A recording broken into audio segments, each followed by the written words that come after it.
आज के इस तज्जिये में हम एक निहायत दिलचस्प बल्कि थोड़ा सा शॉकिंग मौजू खोलने वाले हैं। हम एक ऐसी वायरल सोशल मीडिया सेंसेशन का मुवाजना एक तारीखी हकीकत से करेंगे जिसने सबको हैरान करके रख दिया है। क्या वाकई सोशल मीडिया की बनाई हुई हाइप और अंडरग्राउंड ड्रग ट्रेड की डार्क रियलिटी एक जैसी होती है? आइए इस हकीकत पर से पर्दा उठाते हैं और देखते हैं कि पर्दे के पीछे असल कहानी क्या चल रही है। कहा जाता है कि जब शहर सो जाता है तो कुछ ऐसे नाम जाग उठते हैं जो तारीख में हमेशा के लिए दर्ज हो जाते हैं। रात के अंधेरे में ऐसी शख्सियत उभरती हैं जो अंडरवर्ल्ड पर राज करती हैं, और जब बात किसी खातून अंडरवर्ल्ड बॉस की हो तो इस कहानी में एक अजीब सी कशिश और खौफ पैदा हो जाता है। चलिए इस आर्केटाइप को थोड़ा डिटेल में समझते हैं। Section 1, the cocaine queen archetype. इस खौफनाक तारीख की बुनियाद आखिर कहां से शुरू होती है? इस तारीख को समझने के लिए हमें थोड़ा पीछे जाना होगा, 1970s की दहाई में, जहां एक नाम उभरा, ग्रिजेल्डा ब्लांको। अब ध्यान देने वाली बात यह है कि ग्रिजेल्डा कोई आम स्ट्रीट डीलर नहीं थी। इसने कोलंबिया से मायामी तक एक बहुत बड़ा ग्लोबल नेटवर्क कायम किया। इसके पास कातिलों की एक पूरी फौज थी जिन्हें सिकारियोस कहा जाता था। इनकी बेरहमी और ताकत का आलम यह था कि इन पर हाल ही में एक पूरी नेटफ्लिक्स सीरीज बन चुकी है। ये थी एक असली क्वीन जिसने खून और खौफ से अपना एम्पायर बनाया। Section 2, Pakistan drug landscape. आज की इन हेडलाइंस को प्रॉपर्ली समझने के लिए पहले इस लोकल लैंडस्केप को समझना बहुत जरूरी है। अगर हम कंजम्पशन को देखें तो इसे 4 हिस्सों में डिवाइड किया जा सकता है। पहले नंबर पर आती है कैनबिस, जिसे सोर्स मटेरियल में ग्रैंडफादर प्लांट कहा गया है, यानी चरस या वीड। दूसरे नंबर पर है क्रिस्टल मेथ, जिसे आइस भी कहते हैं, जो इंतहाई तेजी से फैल रही है। तीसरे पर ओपियोइड बेस है, और आखिर में आती है कोकेन। कोकेन एक महंगी और रिलेटिवली नई एडिशन है जो आमतौर पर सिर्फ इलीट क्लास और हाई एंड पार्टीज तक महदूद रहती है। लेकिन यह एक बहुत जरूरी पॉइंट है। ये जो तीसरी कैटेगरी है यानी ओपियोइड बेस, इसमें सिर्फ सड़कों पर मिलने वाली हेरोइन शामिल नहीं है, बल्कि इसका सबसे बड़ा खतरा वो प्रिस्क्रिप्शन पिल्स हैं जैसे ज़ैनेक्स या वैलियम। अक्सर देखने में आता है कि ये स्ट्रेस या एंजाइटी दूर करने के लिए खाई जाती हैं।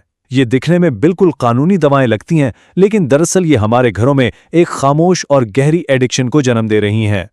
Section 3, myth versus reality. फसाना और हकीकत का आमना सामना। अब जरा इन दोनों क्वींस को सामने रखकर देखते हैं। एक तरफ ग्रिजेल्डा ब्लांको थी, जिसका बैनुल-अक़वामी कार्टेल था, जो मैसिव स्मगलिंग करती थी और कातलों की फौज रखती थी। और दूसरी तरफ है आज की वायरल सेंसेशन अनमोल पिंकी, जिसे सोशल मीडिया पर तो फीमेल डॉन बना दिया गया, लेकिन फैक्ट्स कुछ और ही बताते हैं। हकीकत में इसका ऑपरेशन सिर्फ एक महदूद लोकलाइज्ड डिलीवरी सर्विस है, जिसे बस कुछ ताकतवर लोगों की सरपरस्ती हासिल है। यहां सबसे ज्यादा ध्यान देने वाली बात पता क्या है? ये नंबर 1। जी हां, सिर्फ 1 किलो। सोर्स के मुताबिक ये गिरफ्तारी सिर्फ 1 किलोग्राम कोकेन के साथ हुई थी। अब जरा सोचिए, स्मगलिंग की इतनी बड़ी दुनिया में 1 किलो की हैसियत ना होने के बराबर है। ये इस बात का बहुत बड़ा इशारा है कि यहाँ किसी मास्टरमाइंड की नहीं, बल्कि इस बहुत बड़े खेल के एक इंतहाई छोटे से हिस्से की बात हो रही है। तो असल में इनका बिजनेस मॉडल था क्या? दरअसल ये एलीट पार्टी सर्कल्स के लिए एक 24 आवर डिलीवरी सर्विस थी। और हैरत की बात देखें, इनका दावा था मनी बैक गारंटी, बिल्कुल किसी फूड डिलीवरी ऐप की तरह। ये मकामी नेटवर्क्स के जरिए काम करती थीं और पोश इलाके के एक हाई एंड अपार्टमेंट से बिल्कुल खुलेआम अपना ऑपरेशन चला रही थीं। ये किसी ग्लोबल स्मगलर का नहीं, बल्कि एक आला दर्जे की कॉन्सियर्ज सर्विस का स्टाइल लगता है। Section 4, economics and smuggling routes. अब जरा इस अंडरग्राउंड मार्केट के खुफिया रास्तों और इनकी मईशत पर नजर डालते हैं। ये प्रोडक्ट आखिर इतना लंबा सफर तय करके पहुंचती कैसे है? ज्योग्राफी का इसमें बड़ा किरदार है। डायरेक्ट साउथ अमेरिका से यहां तक का सफर लगभग नामुमकिन है, इसलिए ये रूट बाउंस होता है। ओरिजिन कोलंबिया से होता है, फिर इसे थाईलैंड, साउथ अफ्रीका या नाइजीरिया में स्टॉप ओवर करवाया जाता है, और फिर वहां से इंतहाई खुफिया तरीके से ये लोकल डिस्ट्रीब्यूशन में दाखिल की जाती है। एक लंबा और पेचीदा सफर। इस टेबल पर नजर डालिए, ये फिगर्स वाकई हैरानकुन हैं। कोलंबिया में जो चीज़ सिर्फ $500 की है और 98% प्योर है, वो बॉर्डर क्रॉस करते करते तब्दील हो जाती है। मुनाफा कमाने के लिए इसे रास्ते में कट किया जाता है, यानी एक हिस्से को 4 हिस्सों में मिला दिया जाता है और प्योरिटी गिरकर 35% रह जाती है। और जब तक ये स्ट्रीट लेवल पर आती है, ये शदीद हद तक मिलावटी हो चुकी होती है। और ये मिलावट कोई आम मिलावट नहीं है। सोर्स के मुताबिक इस प्रोडक्ट को बेबी मिल्क पाउडर के साथ, और सबसे खौफनाक बात, लाइट बल्ब के बारीक पीसे हुए कांच के साथ मिलाया जाता है। कांच इसलिए ताकि इस्तेमाल करने वाले की नाक से खून निकल आए और वो धोखे में समझे कि प्रोडक्ट बहुत स्ट्रांग है। ये निहायत जानलेवा किस्म का धोखा है जो ओपनली चल रहा है। अब इस डिस्ट्रीब्यूशन चेन को समझते हैं। सबसे पहले 10 किलो का बल्क ड्रॉप आता है, फिर बड़े डीलर्स इसे बगैर तोड़े 1 या 2 किलो के ब्लॉक्स में बेचते हैं। उसके बाद ये क्वार्टर आउंस की मिकदार में टूटती है और आखिर में जाकर स्ट्रीट डीलर्स इसे सिंगल ग्राम्स में आगे बेचते हैं। वायरल होने वाली फिगर्स का काम इस चेन के बिल्कुल आखिरी हिस्से यानी सिंगल ग्राम्स बेचने का होता है, जो उन्हें इस पूरे सिंडिकेट में बिल्कुल बॉटम पर खड़ा करता है। इस सबसे निचले लेवल पर भी मुनाफा कितना ज्यादा है। मकामी सतह पर 1 ग्राम की कीमत 25 से 40 हजार रुपए तक होती है। जब स्ट्रीट डीलर बड़ा ब्लॉक खरीदकर उसे ग्राम्स में तोड़ता है तो उसकी लगाई हुई रकम फौरन दुगनी हो जाती है। यही वो फौरी और बड़ा मुनाफा है जो लोकल डीलर्स को इस धंधे की तरफ अट्रैक्ट करता है। Final section, glamorisation versus reality. अब आते हैं इस कहानी के सबसे अहम पहलू की तरफ। इंटरनेट पर धीट और मगरूर अंदाज में की गई लीक्ड कॉल्स वायरल हो जाती हैं। कोर्ट आते जाते एक मगरूर चाल की वीडियोस पर मीम्स बनने लगते हैं। सोशल मीडिया इसको पूरा ग्लैमराइज कर देता है और लोग इसे बहुत एंजॉय करते हैं।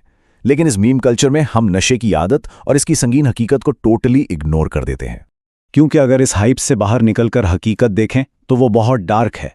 इन सब्सटेंसेस के नतीजे में खानदान के खानदान तबाह हो रहे हैं, घरों में छुपके गोलियां खाने की बीमारी फैल रही है और यहां तक कि मीथ या आइस के इस्तेमाल से लोगों के दांत प्रैक्टिकली गल और सड़ रहे हैं। ये वो तल्ख हकीकत है जो किसी मीम या वायरल वीडियो में आपको कभी नजर नहीं आती। यहां एक बहुत लॉजिकल सवाल पैदा होता है कि ये छोटे मकामी नेटवर्क्स आखिर इतने खुलेआम ऑपरेट कैसे कर लेते हैं। सोर्स बिल्कुल स्ट्रिक्टली पॉइंट आउट करता है कि इसके पीछे पावरफुल पॉलिटिशियंस, अमीर तरीन एलीट तबका और लैंड माफियाज का हाथ है, जो इनके सबसे बड़े ग्राहक भी हैं। इन्हीं ताकतवर लोगों की पेट्रोनेज और हिफाजत की वजह से ये लोकल ऑपरेशंस चलते रहते हैं। और इसी बेस पर सोर्स एक पेशीगोई भी करता है।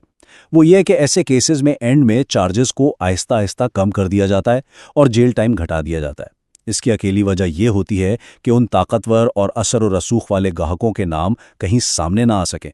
इन फ्रंट फिगर्स को आराम से बचा लिया जाता है ताकि बड़े पर्दा नशीन बिल्कुल महफूज रहें। तो अब सब कुछ सामने रखने के बाद सवाल यह है, क्या वाकई ऐसी वायरल सोशल मीडिया फिगर्स असल क्वीन पिन होती हैं, या फिर एक बहुत बड़े खुफिया खेल का एक छोटा सा हाई प्रोफाइल लेकिन हाईली प्रोटेक्टेड मोहरा? यह हकीकत और सोशल मीडिया के इल्यूजन का वो फर्क है जिस पर हम सबको ठहर कर गौर करना चाहिए। आज के इस तज़िये में बस इतना ही। अपना बहुत ख्याल रखिएगा। 1 अरबों डॉलर के गैर कानूनी बैनुल अक़वामी कोकेन नेटवर्क और किसी आम ऑनलाइन जूतों की दुकान में भला क्या चीज मुश्तरक हो सकती है? मतलब अगर आप सोचें तो मेरे ख्याल में तो शायद कुछ भी नहीं, दोनों बिल्कुल अलग दुनियाएं हैं। मैं भी यही समझती थी, लेकिन मुश्तरक है ना। 24 घंटे की होम डिलीवरी और हैरान अंगेज तौर पर एक मुकम्मल मनी बैक गारंटी। अरे वाह, मनी बैक गारंटी, ये तो वाकई अजीब है। बिल्कुल।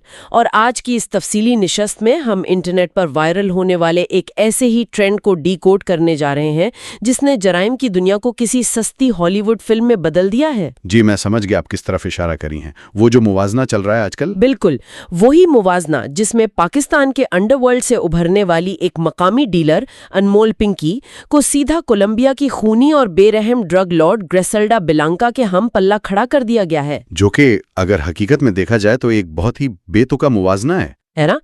मतलब सोशल मीडिया पर एक ऐसी औरत की वीडियोस गर्दिश कर रही हैं जो खुलेआम पुलिस को चैलेंज करती है और एक ई कॉमर्स बिजनेस की तरह मंशियात की होम डिलीवरी कर रही हैं। लेकिन हमने सोचा कि इस सारे ग्लैमर के पीछे की असल हकीकत क्या है वो जानी जाए। बहुत जरूरी है ये जानना, क्योंकि देखें, जब इस तरह के मवाजने इंटरनेट पर ट्रेंड करने लगते हैं ना, तो दरअसल हम एक बहुत बड़ी गेम का सिर्फ वो हिस्सा देख रहे होते हैं जो कुछ मखसूस लोग हमें दिखाना चाहते हैं। यानी आपका मतलब है कि ये कोई इत्तेफाक नहीं है, ये जानबूझकर किया जाता है? 100%। ये महज चंद टिकटॉक वीडियोस या वायरल मीम्स का मामला थोड़ी है। ये एक सोची समझी एल्गोरिथमिक स्मोक स्क्रीन है। Algorithmic smoke screen? ये इस्तिलाह थोड़ी भारी हो गई, जरा इसे आसान अल्फाज में समझाएं।